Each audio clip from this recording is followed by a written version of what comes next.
Halo, balik lagi dengan gue di sini Tegar Irsyad. Game week 27 udah selesai dan sekarang saatnya kita masuk ke game week 28. Let's go.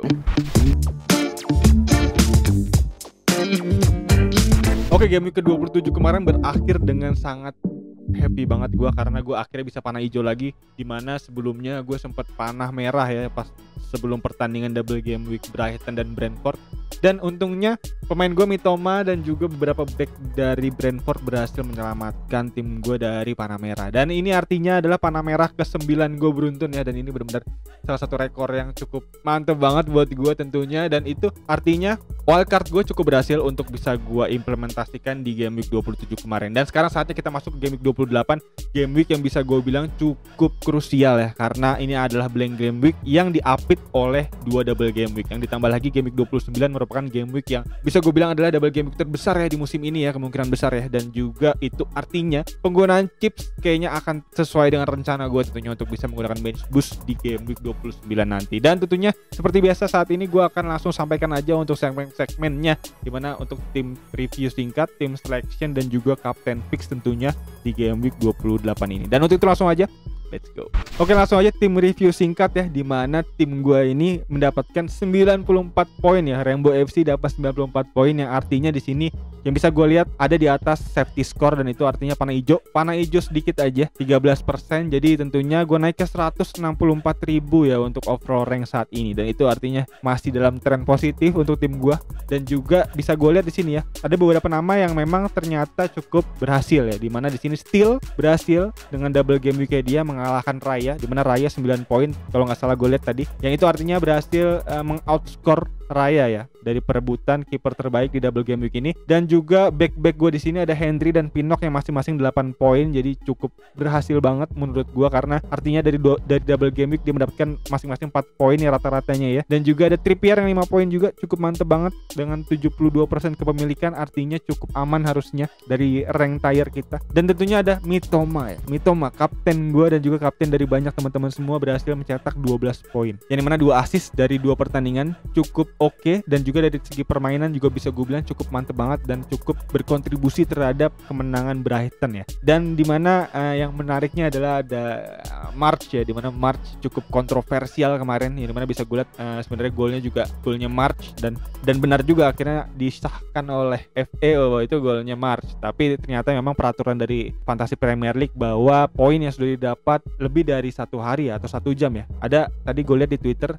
pasalnya bahwa menyebutkan bahwa kalau misalkan udah ngumpulin poin, FPL nggak mau ribet untuk bisa merubah gitu. Jadi tentunya nggak bisa dirubah. Artinya gol dari March itu nggak dicatat ya oleh FPL. Jadi untuk teman-teman yang menggunakan March hanya mampu mencetak 1 gol aja di blank game week ini. Padahal sebenarnya kalau emang dia mencetak 2 gol cukup gacor banget, bisa gue lihat ya. Dan selanjutnya ada Saka dengan 3 poin aja juga gagal meraih poin penuh lagi. Di sini bisa gue lihat dengan 71 menit. Dan juga selanjutnya Salah yang menarik banget, dia setelah menang 7-0 hanya mampu mencetak 0 poin karena memang gagal penalti melawan Bournemouth, dimana Bournemouth yang bisa gue lihat dari statistiknya bahwa expected golnya terendah dan juga expected kebobolan terendah, bisa mengalahkan Liverpool yang baru mengalahkan 7-0 Manchester United. Jadi ini benar-benar partai yang cukup gila ya bisa gue bilang ya, karena ini gak terduga juga dari Fantasy Premier League, dari Liga Inggris tentunya. Benar-benar di luar dugaan, di luar ekspektasi kita semua. Dan juga selanjutnya ada Rashford dengan 3 poin aja, dimana Rashford ini gak mampu berbuat banyak ya, hanya mampu mengumpulkan poin basic dari clean sheet dan juga dari poin menit bermain dengan 90 menit. Jadi hanya harus puas dengan 3 poin untuk Rashford saat ini. Dan selanjutnya ada Tuni yang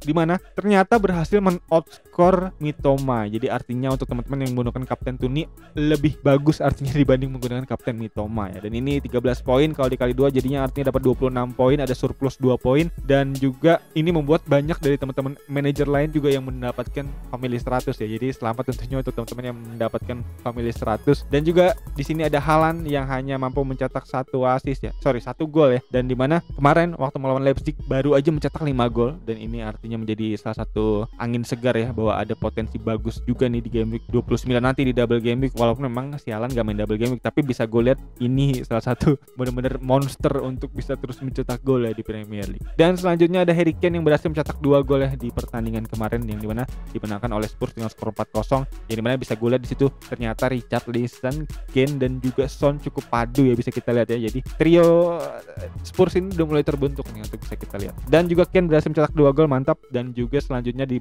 bench gue di sini ada Ward, ada Bailey, ada Cash dan juga ada Ricardo, yang dimana Ward, Bailey dan Cash masing-masing 2 poin dan juga ada Ricardo dengan 3 poin. Dan selanjutnya langsung aja kita masuk ke team selection, yang dimana rencana gue kemarin itu untuk bisa mengeluarkan Mitoma dan juga memasukkan Almiron, dan untuk itu langsung aja kita buka untuk team selection di game week 28 besok. Let's go. Oke, untuk team selection langsung aja kita buka pick team, dimana pick team gue kemarin gue udah mentransfer pemain gue ya, yaitu adalah Mitoma gue keluarin karena memang dia nggak main di blank game week, karena gue juga nggak mau merelakan pemain-pemain premium gue. Di sini ada Haaland, Salah dan Rashford yang memang harganya sudah naik jauh gitu, jadi kalau misalnya gue jual tentunya akan jadi bumerang tentunya ya buat dari budget yang gue punya. Jadi tentunya ini akan gue keep Haaland, Salah dan Rashford, dan ini yang harus gue relakan adalah Mitoma, karena Mitoma baru gue ambil kemarin, jadi selisih dari harga jual dan harga belinya juga nggak terlalu jauh, bahkan nggak ada ya. Jadi tentunya salah satu pemain aset yang aman yang bisa gue jual yaitu adalah Mitoma, dan Mitoma gue jual dan gue ganti ke Almiron. Dan rencananya lagi nanti di double game week 29 adalah gue buyback lagi Mitoma untuk bisa menggantikan Saka, karena Saka di game week 29 itu single game week dan salah satu pemain yang memang performanya kurang stabil lah di beberapa game week terakhir. Bisa gue lihat ya, di 2 game week terakhir hanya mampu mencetak poin basic, walaupun memang di game week 25 melawan Everton dia berhasil mencetak 1 gol dan 1 assist, tapi di situ memang dia kalah bersinar dari Martinelli yang memang mendapatkan bonus 3 poin. Jadi cukup bersaing sebenarnya untuk pemain-pemain tengah Arsenal. Di situ ada Odegaard, ada Saka dan juga ada Martinelli yang saling berebut gol dan berebut poin. Jadi untuk gua mungkin Saka akan gua jual dan gua ganti ke Mitoma lagi nanti di double game week. Dan kurang lebih berikut untuk tim selection gua, yang dimana alhamdulillahnya nggak ada masalah dari cedera, dari fitness pemain. Jadi tentunya sejauh ini aman untuk bisa main semua. Sini dari kiper ada Ward lawan Brentford, lalu ada Henry lawan Leicester City, Pinnock juga sama halnya dengan Henry, lalu ada Trippier lawan Nottingham Forest partai away,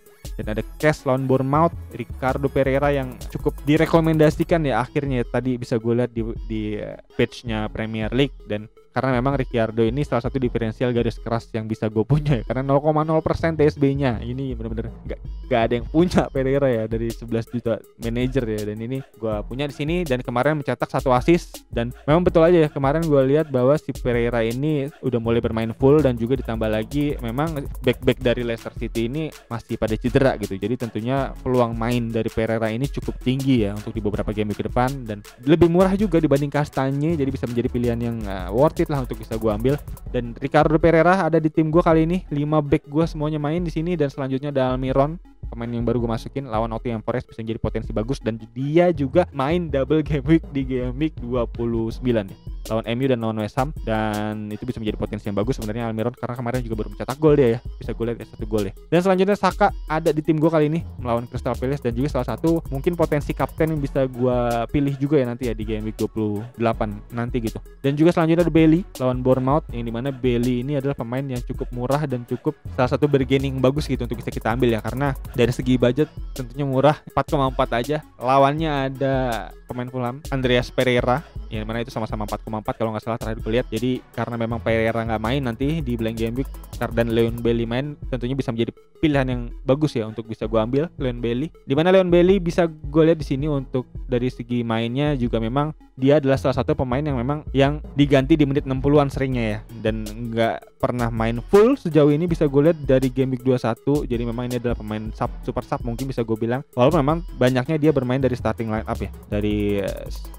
pertandingan terakhir bisa gue lihat di sini dia main starting itu 6 kali. Jadi potensi yang sebenarnya cukup bagus harusnya dari harga 4,4 ini setelah Pereira. Dan selanjutnya di lini depan gue ada Tuni dan juga Harry Kane. Tuni masih ada tentunya pasti di tim gue, tapi memang ada info terbaru bahwa Tuni ini udah mendapatkan kartu kuning ya semalam ya. Jadi ini adalah salah satu hal yang cukup membuat manajer yang punya Tuni ketar-ketir juga ya, karena kalau yang satu lagi dia mendapatkan kuning, dia nggak bisa main di double game week ya. Di double game week 22 pertandingan nanti nggak bisa main dia. Jadi ini Tuni harus hati-hati di blank game week nanti untuk bisa jangan kartu kuning ya tentunya. Karena kalau misalnya dia kartu kuning gue agak-agak gak bisa menjalankan skema yang bisa gue terapkan tentunya nanti di game week 29, karena kan rencananya dia mau ngeluarin Saka dan mengganti Mitoma, tapi karena emang Tuni gak bisa main tentunya sangat cukup merusak skema gue ya untuk bench boost di game week 29. Dan selanjutnya ada Harry Kane, dimana saat ini gue pot sebagai kapten sementara ya, karena salah satu pemain premium gue yang bisa menjadi andalan gue dan juga sekaligus dia mendapatkan potensi gol yang cukup tinggi kemarin 2 gol. Jadi harusnya ini adalah salah satu pilihan kapten yang bisa gue ambil sejauh ini untuk di line up gue. Dan selanjutnya pemain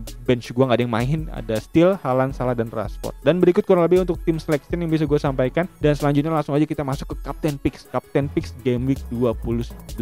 Let's go. Oke, langsung aja kita buka understat.com dan langsung aja kita lihat untuk expected goal player seperti biasa dari sebulan terakhir. Ini langsung aja kita set untuk expected goal player dari sebulan terakhir ya, Februari lah ya. Sekarang tanggal 17, 16. Untuk expected goal tertinggi masih Erling Haaland. Ini expected goal hanya di Premier League aja ya, belum dihitung Champions League. Ini 5,06 expected goal dan golnya 3 gol dan 2 assist, masih menjadi pemain yang memang gak terkalahkan lah ya dari segi statistik dan juga dari segi aktual golnya. Jadi tentunya Erling Haaland gak ada lawan, tapi memang sayangnya dia besok akan bench, akan blank, dan tentunya nggak bisa menjadi pilihan jadi kapten tentunya ya. Jadi untuk itu pilihan kapten kita alihkan ke beberapa pemain lain, salah satunya ada Ollie Watkins di posisi kedua ya, dimana Ollie Watkins ini dengan 6 kali main di sebulan terakhir dan juga 5 gol dan 0 assist, bahkan melebihi golnya Erling Haaland. Ini cukup gacor nih, dengan expected goal juga nggak jauh beda dengan Haaland dengan 4,09, dan itu artinya dia telah melebihi dari expected goalnya, dan ini bisa menjadi pilihan yang cukup bagus banget ya, karena Ollie Watkins kalau misalnya bisa gue lihat di sini kayaknya nggak terlalu tinggi ya dari kepemilikannya juga ya. Bisa gue lihat di sini kepemilikannya hanya 10,8%. Jadi salah satu pemain yang memang agak-agak diferensial. Jadi untuk teman-teman mungkin yang bisa punya Ollie Watkins bisa menjadi pilihan kapten yang cukup diferensial ya. Kalau emang dia gacor tentunya bisa menjadi pilihan bagus, karena saat ini kapten nggak ada, mungkin kapten nggak ada yang akan jadi potensi yang banyak gitu. Maksudnya nggak ada yang 100% pilih satu nama ya, karena ini cukup pusing ya, karena Haaland salah satu kapten yang memang menjadi kapten sejuta umat kita nggak main, artinya akan tersebar tuh untuk pilihan kapten untuk teman-teman manajer lainnya. Di antara lain mungkin ada yang pilih Kane, dan mungkin ada Tuni juga nanti, karena Tuni juga salah satu pemain yang memang akan menghadapi tim cukup menjanjikan ya, Leicester City, dan juga mungkin untuk pilihan kapten lain bisa diambil dari pemain Arsenal, karena memang Arsenal masih cukup gacor, masih cukup oke performanya. Mungkin di situ ada Saka, Odegaard, atau Martinelli yang bisa menjadi pilihan. Jadi ini akan tersebar dengan merata ini untuk pilihan kapten mungkin presentasi. Dan selanjutnya kita lihat untuk posisi ketiga ada Alexis McAllister yang nggak main juga. Ada Ivan Toney di posisi keempat. Seperti gue bilang tadi, Ivan Toney mungkin bisa menjadi pilihan yang bagus setelah Ollie Watkins, memang kalau memang diferensial. Dan Ivan Toney bisa menjadi pilihan yang bagus karena memang dia juga salah satu pemain yang memiliki kepemilikan yang cukup tinggi ya, 39,9%, 40% yang bisa kita bilang cukup tinggi. Jadi artinya bisa menjadi pilihan kapten yang aman juga harusnya ya. Jadi Toney salah satu pilihan kapten yang bisa gue bilang cukup di recommended setelah Kane ya tentunya, karena Kane salah satu pemain premium yang cukup oke dari performa dia di pertandingan terakhir. Jadi pilihan pertama gue adalah Harry Kane untuk kapten masih tetap, dan pilihan kedua ada Toney, dan di pilihan ketiga bisa kita lihat lagi di sini ada Gabriel Martinelli nih dari segi expected goalnya. Jadi mungkin pilihan ketiga kalau teman-teman masih punya Gabriel Martinelli bisa dipertimbangkan untuk bisa menjadi kapten. Dan di posisi keempat ada Harry Kane yang memiliki 4 gol dan 1 assist dari 6 pertandingan terakhir dengan expected goal 3,39, dan itu artinya pilihan kapten gue 3 nama, yaitu yang pertama Harry Kane, yang kedua adalah Ivan Toney, dan yang ketiga adalah mungkin Gabriel Martinelli atau Ollie Watkins. Jadi untuk diferensial gue ada nama Gabriel Martinelli dan juga Ollie Watkins. Jadi 2 nama antara lain tadi Harry Kane, lalu selanjutnya Ivan Toney, dan diferensialnya ada Ollie Watkins dan juga ada Gabriel Martinelli.